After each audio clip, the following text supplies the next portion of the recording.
making a homemade banana bread from scratch.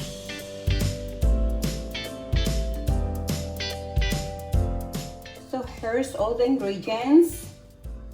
3 cups of all-purpose flour, 1 cup of white sugar, 8 pieces of small bananas, right? 4 large eggs, 3/4 cup of cooking oil, 1/4 cup of melted butter, 1/2 teaspoon of salt,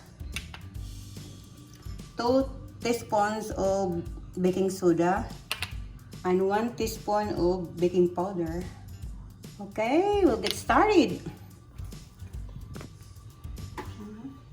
First, we have to add the sugar, flour, the salt, baking soda, and baking powder. Just mix them up. And make a wheel, that. And then you can put that.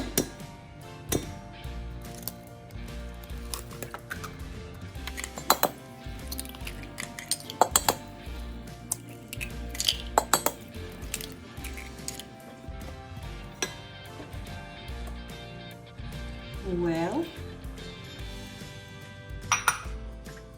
and butter, and stir them up.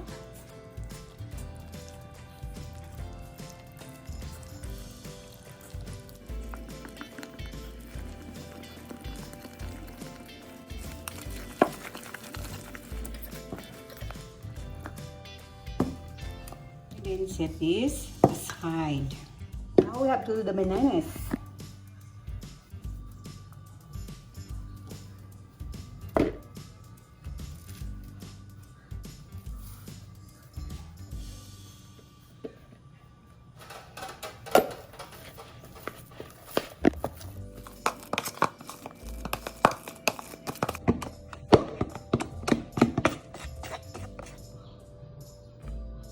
Okay, you have to combine together.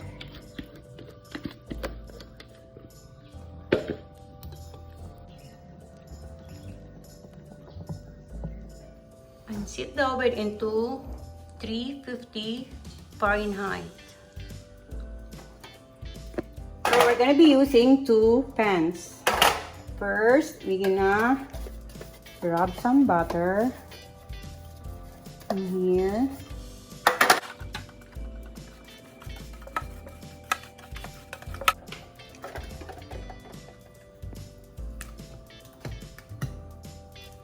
Okay.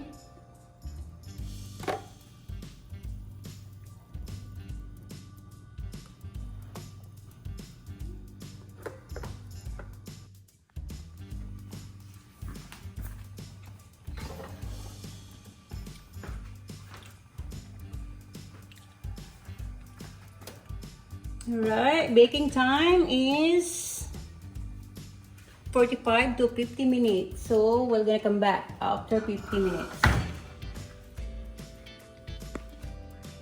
Time check after 45 minutes.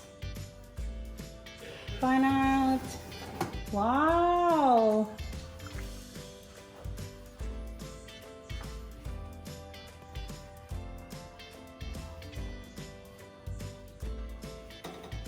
It's done.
Hi guys! Here it is! Our banana bread made from scratch.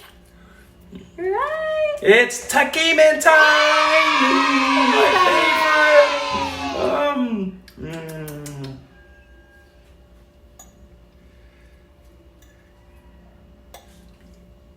So hot. It is. It's so fluffy. Delicious. Delicious. It's sarap. Sarap. Sarap. Yeah, Lami. Lamig too. Lami too. Very, very, very, very sarap. Okay. Come here. Come here.